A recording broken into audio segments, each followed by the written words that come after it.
aqui, a gente agradece. Então, estamos anunciando agora o senhor Edson Vismona, presidente do Fórum Nacional contra a Pirataria e a Ilegalidade. Boa tarde, deputada Creuza Pereira, deputada Raquel Muniz, deputada Cocai, os meus participantes aqui, companheiros de mesa, o delegado Pablo, Ricardo Castanheira. Eu queria agradecer essa oportunidade e, assim como perguntaram para o Ricardo, o que você está fazendo aqui? O que está aqui fazendo a MPA? Me perguntaram também, o que está fazendo o presidente do Fórum Nacional contra a Pirataria nesse evento? Eu vou me permitir ficar em pé, que é mais, para mim, mais fácil, por favor. Rapidamente, eu vou apresentar aqui as duas entidades que eu represento nesse momento. O Fórum Nacional contra a Pirataria e Ilegalidade e o Instituto Ético, o Instituto Brasileiro de Ética Concorrencial. São duas associações civis sem fins lucrativos que convergem para o mesmo foco. Um fala em ética e o outro fala em combate, em defesa da legalidade. E convergimos, então, para uma ação que é o fundamento da convivência humana. Não é? Ao falarmos em ética, ao falarmos em defesa da legalidade, nós estamos falando na convivência humana. Fundamentos da convivência humana, fundamentos da convivência também entre as instituições. E nesse processo, nós temos identificado diversas dimensões de iniciativas ou ações ou de realidades que demonstram uma grande necessidade de nos adaptarmos a novos fatos e reagirmos diante desses novos desafios. Um dos desafios foi aqui muito bem apresentado pelo Ricardo e também colocado com uma grande demonstração da gravidade de fatos criminosos que são praticados na era digital. Ou seja, o que nós estamos trazendo aqui para as senhoras deputadas é essa nova dimensão que nós temos que enfrentar. Eu fico preocupado quando o delegado Pablo informa, e é algo que nós temos que ter conhecimento, de que há uma deficiência, o que é normal em todas as nossas instituições, uma deficiência na estrutura da Polícia Federal para enfrentar essas questões relacionadas ao crime digital, aos crimes digitais. Hoje, todos nós sabemos que cada um de nós é uma mídia. Né? Cada um de nós tem no seu celular, chamado smartphone, muito bem operado aqui pelo Ricardo,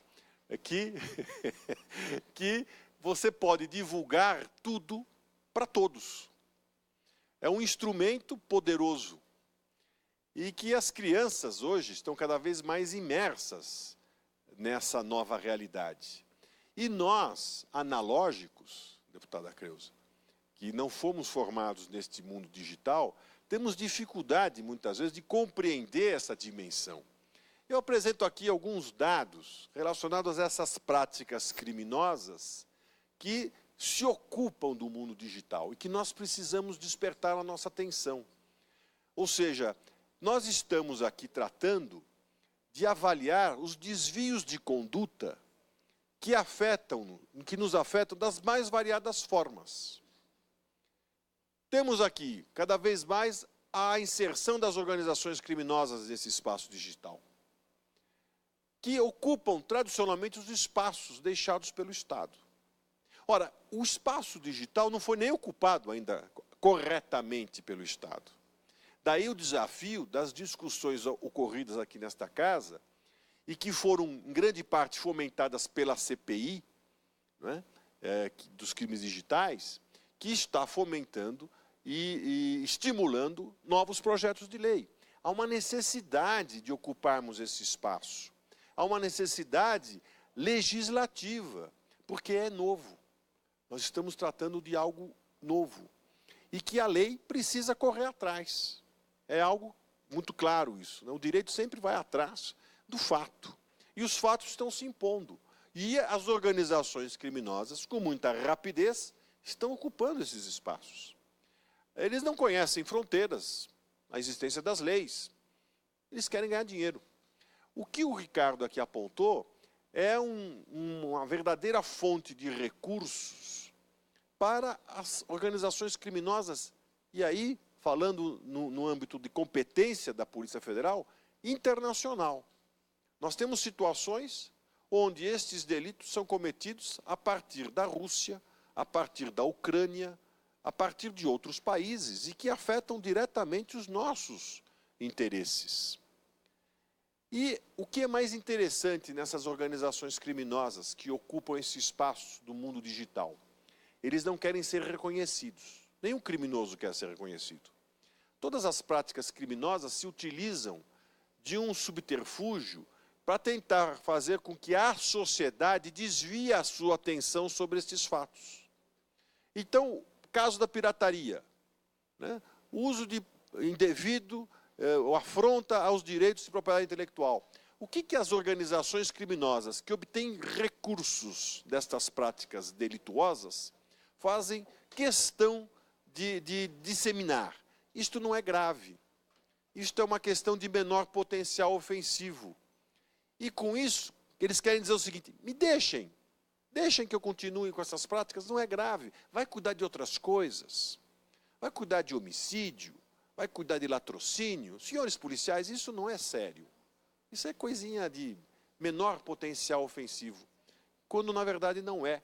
E aí nós temos que entender estas práticas criminosas entrelaçadas, para demonstrar que no espaço digital, onde estas organizações estão crescendo, elas estão fazendo diversas práticas que aí sim a sociedade reconhece como graves.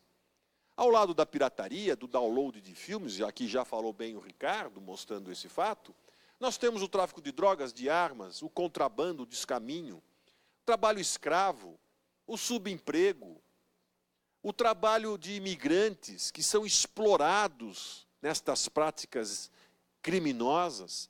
Então, eu apresento a árvore do crime para mostrar que estão todos interlaçados nas raízes que sustentam estas práticas criminosas. E hoje nós temos que a 16ª maior empresa brasileira, ela é uma organização criminosa.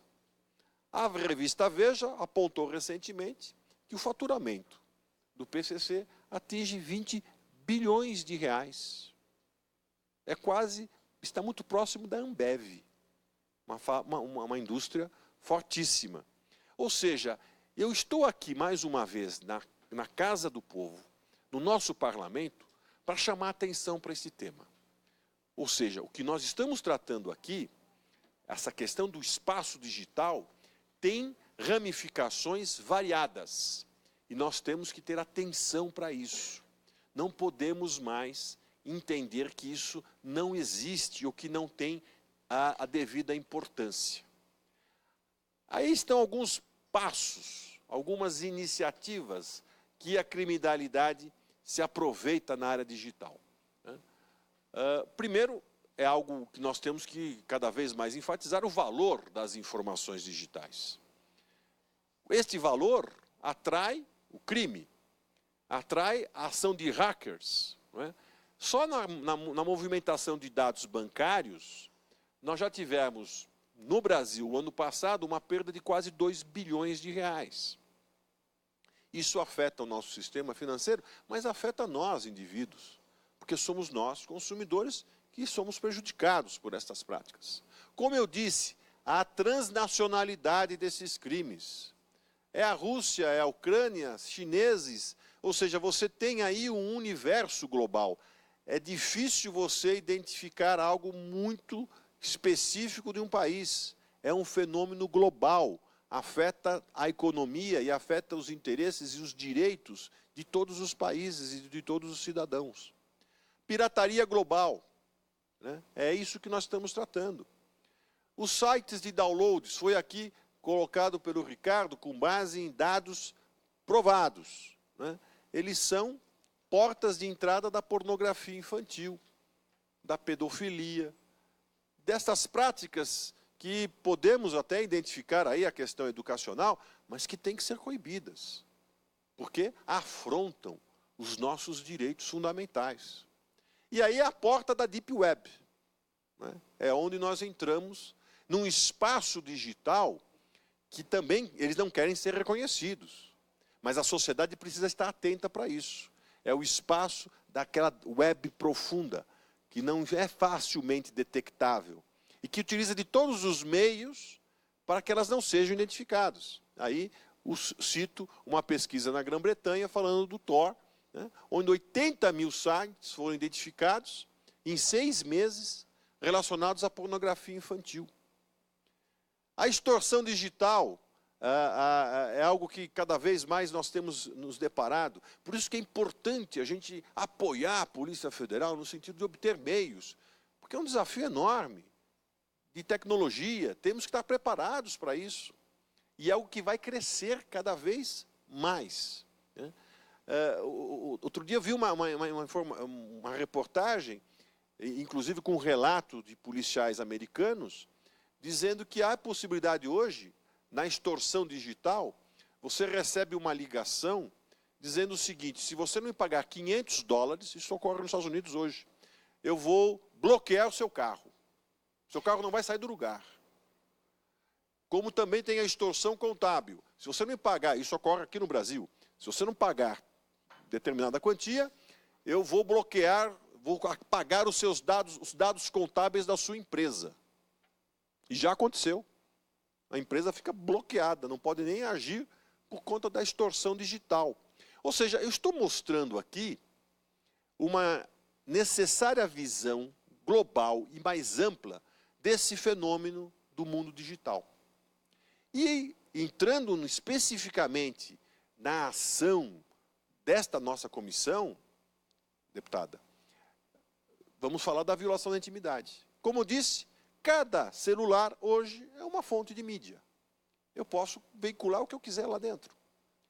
E vamos, cada vez mais a gente percebe, eu verifico isso com colegas advogados, casos de adolescentes que começam a veicular fotos entre eles e acaba caindo no mundo, eles não têm a percepção das consequências que isso tem para a individualidade das pessoas, né? A repercussão que isso tem para o comportamento das pessoas.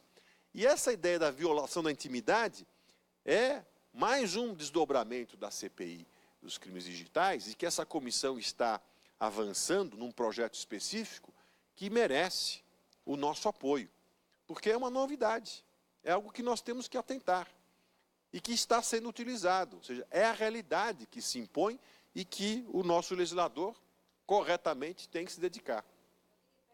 Pois não.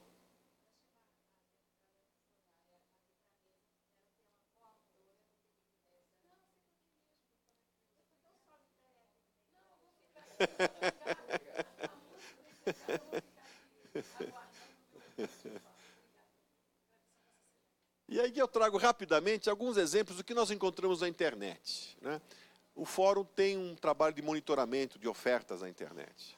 Aí, evidentemente, que você vai encontrar as grandes marcas, né? Produtos falsificados, que são facilmente encontrados, especialmente nos sites chineses, Alibaba, peças de automóveis, né? São encontrados nesses sites, por exemplo.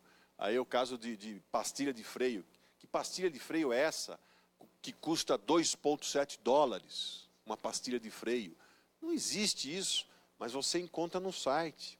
Eu estou procurando demonstrar esse universo das ofertas que são feitas no mercado digital, via sites, especialmente chineses, mostrando a gravidade, que nós precisamos alertar os nossos legisladores, as nossas autoridades, para termos um mais cuidado e aperfeiçoarmos a nossa legislação para que possamos nos proteger contra ofertas ilegais, que vai desde o download até peças de automóveis, chegando à pornografia, pedofilia, né? E tendo essa dimensão que, para cada vez mais, não é nova, é atual, né? Da violência à intimidade. Aí remédios de combate à leucemia, ofertados pelos sites, aí está, um remédio de combate à leucemia, vendido a granel. Senhora deputada, a pessoa pode comprar um pote de pó, que não se sabe o que é, falando que é um remédio para combater o câncer. A gravidade disso. Aí algumas perdas que nós identificamos só em 3 setores, né, mostrando que são perdas em torno de 16 bilhões de reais. Só para traduzir isso em números de quantos setores que são afetados por estas práticas ilegais estão perdendo. Os caminhos que nós temos definido e defendido, né, aperfeiçoar a política de segurança cibernética. Ou seja, nós temos, na mesma linha aqui defendida pela comissão, aperfeiçoar os mecanismos de segurança cibernética. Nós temos que identificar as necessidades para que a Polícia Federal possa atuar no âmbito de sua competência e tenha condições para que isso ocorra. Porque nós estamos enfrentando um novo desafio, uma nova criminalidade sofisticada, global, e que nos afeta diretamente, de todas as formas. Ricardo já defendeu aqui um projeto importante, que é uma das consequências do trabalho da CPI, que é o projeto 5204, que precisamos rapidamente dar atenção a esse projeto. Avaliar a Convenção sobre o Cybercrime, que está sendo identificando a sua aplicação, que está sendo discutido, é um tratado internacional que está sendo discutido e o Brasil precisa avaliar e, no sentido de caminhar nas propostas previstas nesta convenção. E o apoio ao 5555, que, como eu disse, vem ao encontro de uma necessidade atual, que é o combate, a criminalização, a inserção na Lei da Maria da Penha, também de mais esta violência cometida especialmente contra a mulher. Então, são dimensões que nós estamos aqui procurando demonstrar às senhoras, de que nós estamos juntos, convergindo no mesmo sentido. Que sentido é esse? Atenção ao que ocorre no mundo digital. A preocupação de conseguirmos avançar em regras mais claras, mais precisas, para combater estes desvios de conduta. E aí somos convergentes. Converge para quem combate o download de filmes, converge para quem combate o comércio ilegal praticado na internet, converge para quem defende relações mais éticas no nosso país, e aí com esses desdobramentos que a própria CPI já apontou, e um deles é esse importante projeto do 5555, que também vai enfrentar essa nova criminalidade que se aproveita da internet para afrontar os direitos humanos.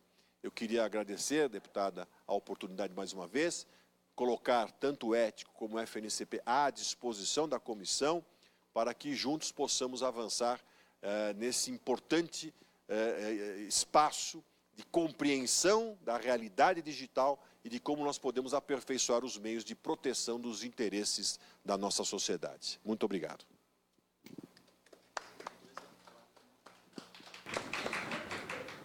Nós agradecemos mais uma vez a disposição